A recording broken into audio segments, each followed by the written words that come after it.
하나님께 소망을 두라 세 번째, 소망과 미래라는 말씀의 제목으로 주의 말씀 함께 나눠보고자 합니다.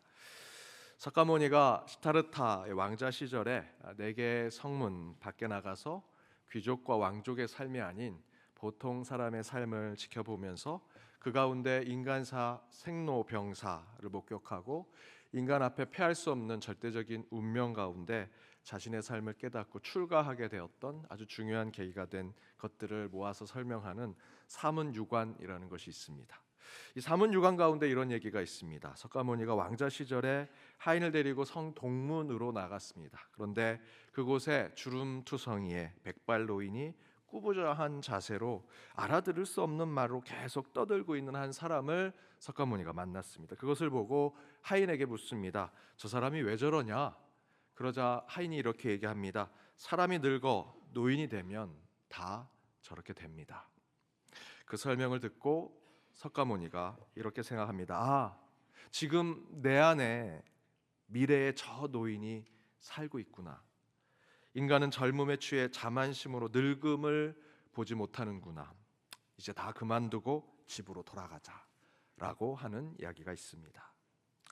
이런 깨달음은 오늘 성경의 이사야 선지자도 우리에게 똑같이 전하고 있습니다. 오늘 본문 40장 이사야 40장 6절에서 7절 우리 세 번역으로 준비했습니다. 우리 함께 읽어보겠습니다.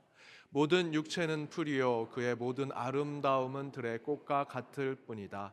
주님께서 그 위에 입김을 보시면 풀은 마르고 꽃은 시든다.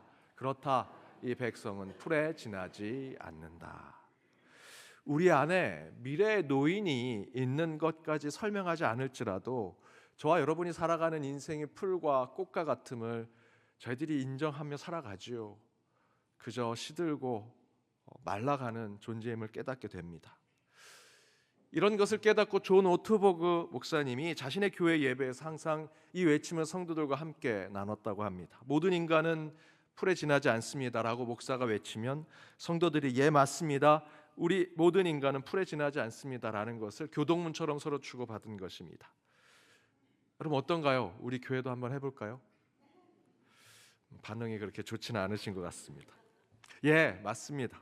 존 오토버그 목사님도 교회에서 모든 인간은 풀에 지나지 않습니다. 성도들이 예, 맞습니다. 우리도 풀에 지나지 않습니다라는 것을 몇 번 했는데 성도들이 목사님 그거 하지 말아요 라고 해서 몇 주 하고 그만두셨다고 합니다. 왜 그럴까요? 풀로 살다가 얼마 되지 않아 말라 죽는 인생을 우리는 동의하고 싶지 않은 것입니다. 저도 동의하고 싶지 않습니다. 여러분 만약에 제가 존 오트버 목사님처럼 이거 같이 합시다라고 하면 목사님 그거 하지 맙시다 라고 말씀하셔야 됩니다. 왜냐하면 우리 그리스도인들은 풀과 꽃처럼 곧 시들어 말라 죽는 존재임을 깨닫는 것으로 모든 진리를 다 알았다라고 얘기할 수 없습니다.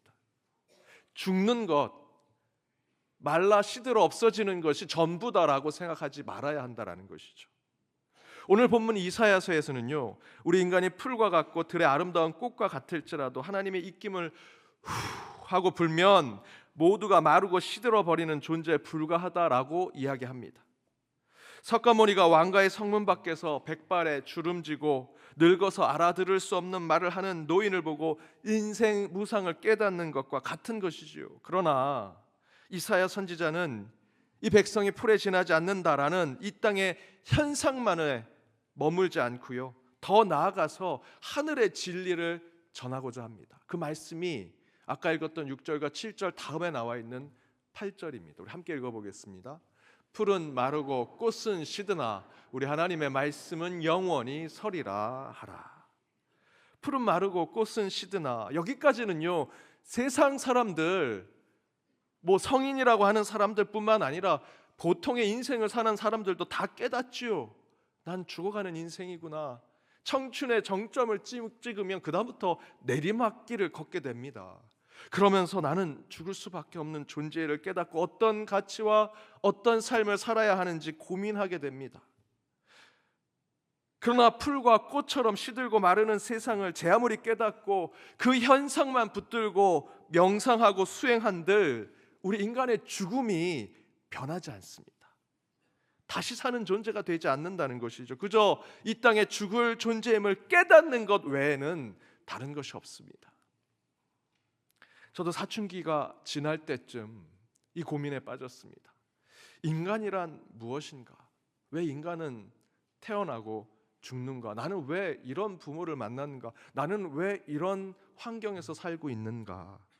왜 인간은 이렇게 생각하는 사고를 가진 존재로 이 땅에 지음을 받았을까? 좋고 나쁘고 선과 악을 파악하고 기쁘고 때로는 슬프고 우울하고 이런 감정을 느끼니, 그런 감정을 느끼면서 그런 생각을 하면서 100살도 살지 못하는 인생을 사는 것이 무슨 의미가 있을까라는 것을 고민하게 되었습니다. 그때 1970년, 80년대, 한국에는 90년대 소개가 됐는데 뉴에이지 종교 문화로 확산되던 인도의 사상과 철학이 미국뿐만 아니라 우리나라에도 들어오게 됩니다. 그때 유명세를 탔던 인도 구루라고 알려진 요소 라지니시가 배꼽이라는 책을 썼습니다. 저는 그 책을 고등학교 또 대학교 초년생까지 수십 번 탐독하면서 그곳에서 내 인생의 희망을 찾아보고자 했습니다.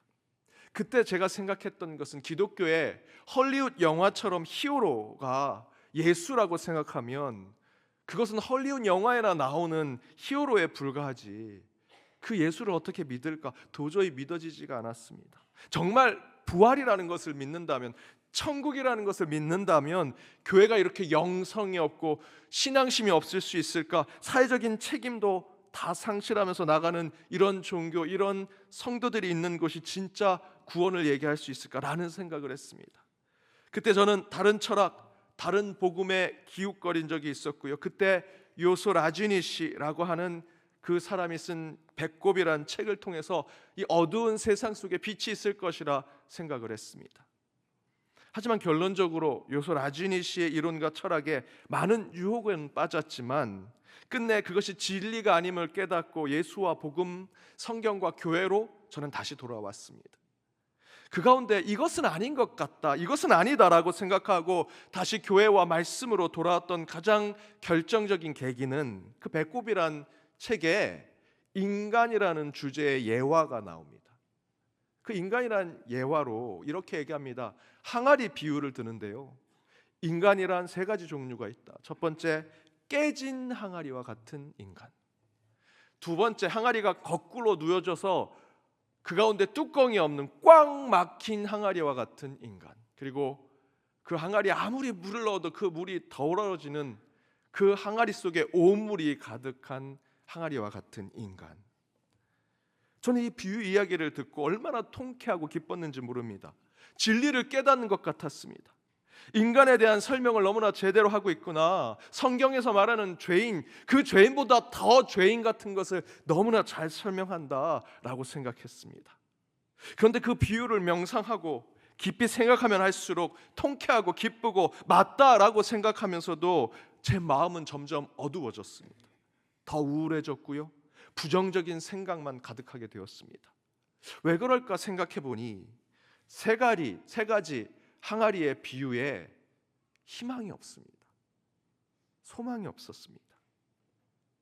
라지니시가 인간을 비유해 깨진 존재, 꽉 막힌 존재, 오물이 가득한 존재를 비유하는 것은 기발하고 때로는 정말 통쾌하고 잘못된 인간의 모습을 잘 꼬집는 비유의 예화라고 생각을 했습니다. 그런데 그 다음에 어떻게 할 것이냐라는 것에는 답을 주지 않았습니다. 영어 표현에 이런 것이 있습니다. 말만 뻔지르르하게 하고 탁상 공론에 이야기하는 사람들의 얘기를 다 듣고 이렇게 일침을 가하는 표현이 있습니다. So what? 그래서 뭐 어떡하라고? 바로 라지니시가 인간을 세 가지 항아리로 비유한 그 이야기에 저는 이 질문이 계속 던져졌습니다. So what? 그래서 그 다음에 무엇이야? 그러면 그에 대한 대안은 무엇이야? 라는 마음이 계속해서 제 마음속에 있었습니다. 답이 없는 거죠. 인간은 깨져 있고 막혀 있고 올물로만 가득한 존재라고 설명하지 어떻게 그 독을 고친 것인지, 어떻게 그 막힌 독에 구멍을 뚫고 소통할 것인지, 오물로 가득한 독을 깨끗하게 씻어낼 방법이 무엇인지 그 대안과 지혜와 진리를 알려주진 않다라는 것이죠. 그리고 그들이 잘하는 거 있습니다. 나를 알고 있으니 나를 추앙해라, 나를 숭배하라 라고 얘기합니다. 이단들과 잘못된 종교들의 모습 아닙니까? 그러나 세상 철학이, 어떤 종교들이 이런 얘기를 하지요. 야, 무슨 대안과 소망이 필요해? 인간이 사는 이 땅이 다 그런 거야. 그걸 잘 설명한 것이 그 세 가지 항아리의 비유야. 우리는 꽉 막혀 있고 깨져 있고 오물로만 가득한 자들일 뿐이야. 당신 자식이 그걸 깨달으면 그래, 인생이 그런 거야, 너도 그렇게 살아라 라고 얘기하면 돼. 당신도 그런 존재에 불과한데 당신이 뭘 가르칠 수 있겠어? 당신도 늙으면 몸이 구부러지고 자기가 하는 말이 뭔지도 모르면서 짓거리는 인생을 살게 될 텐데 뭘 가르치고 뭘 훈육하고 뭘 내일의 소망을 주려고 해? 라고 얘기하더라는 것이죠. 타짜라고 하는 영화, 대중 영화에 보면 도박장에서 한 학교 선생님이 도박에서 돈을 다 잃고 쩐주에게 돈을 빌리러 옵니다. 그 쩐주가 그 사람이 학교 선생님인 줄 알고 돈을 주면서 이렇게 얘기합니다. 선생님이 이렇게 도박이나 해서 되겠어? 그랬더니 그 선생님이 이렇게 대답합니다. 뭐 애들도 다 커서 도박할 텐데요. 저는 이것을 세상을 아주 잘 비춰주는, 비꼬고 비판하는 아주 잘 보여주는 모습이라 생각이 듭니다. 실제로 다른 종교, 다른 세상과 철학을 찬찬히 들여다보면 철학이요, 사상이요, 세상의 지혜라고 얘기하지만 그 안에 들어가 보면 허물을 얘기합니다.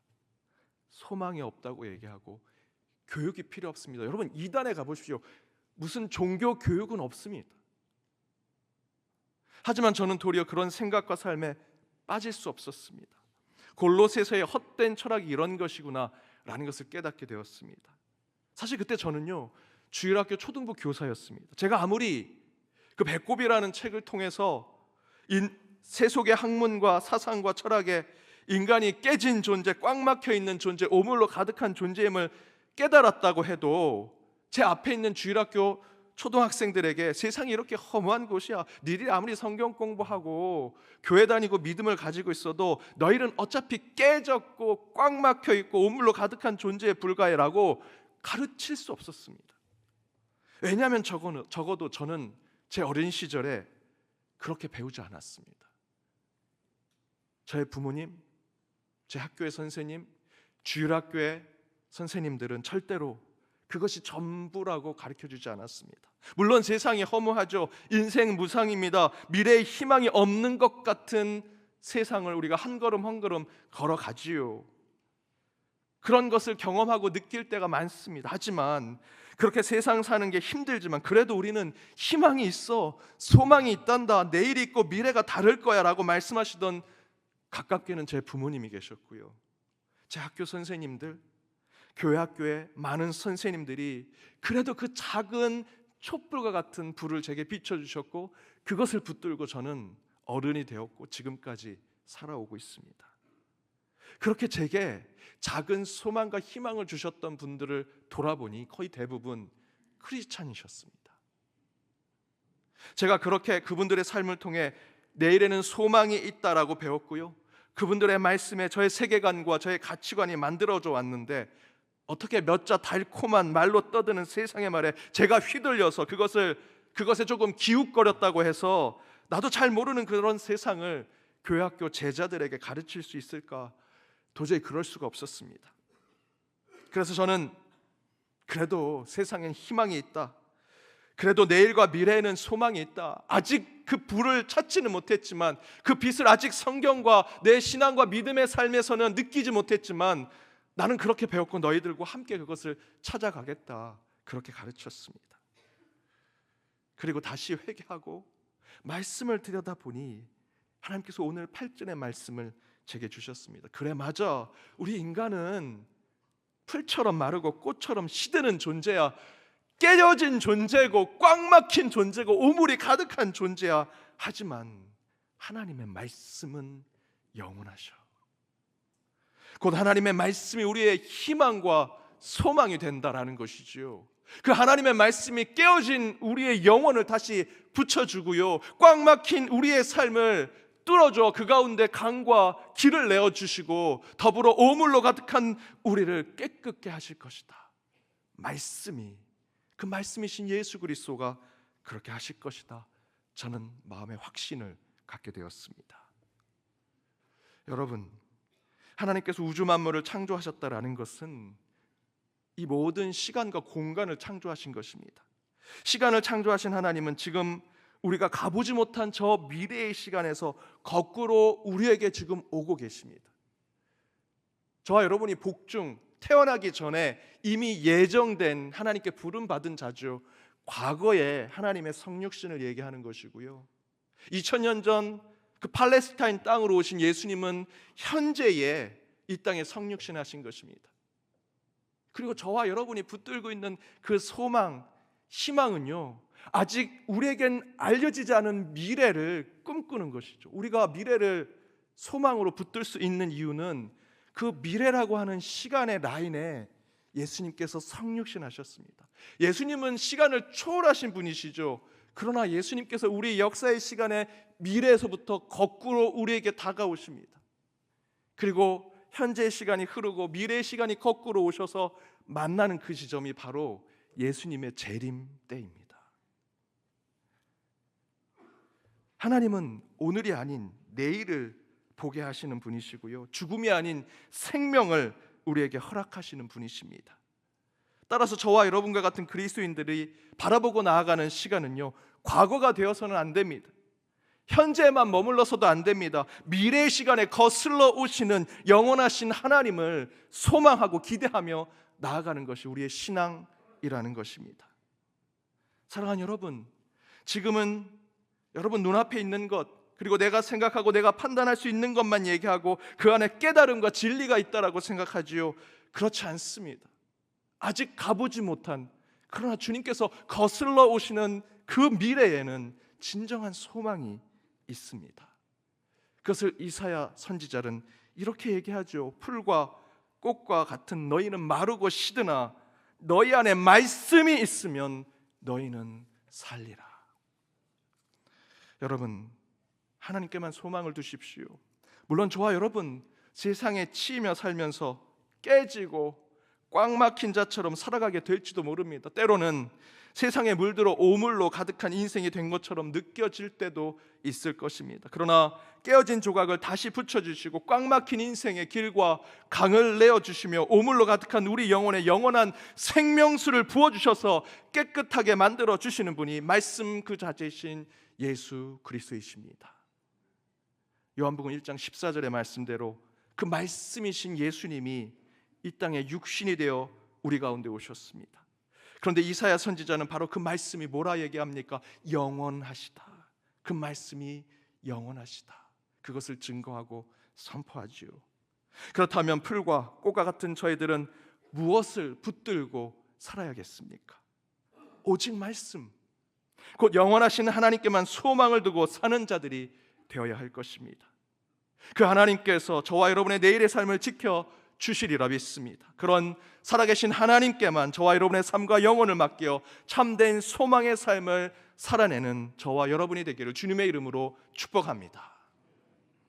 그런데 여전히 이렇게 말씀하시는 분들이 계십니다. 목사님, 지금 우리가 사는 세상을 보십시오. 한국 땅의 정치는 너무나 혼란 속에 빠져 있습니다. 서로 다른 생각을 가졌다고 싸우고 다투고 분쟁이 가득합니다. 그 안에 교회는 우왕좌왕합니다. 세상의 이념과 사상에 휘둘러 예수와 복음은 뒷전이 되었고요, 세상의 경제는 돈이 우상이 되어 하나님 자리 위를 차지하고 있습니다. 세속의 문화는 어떻습니까?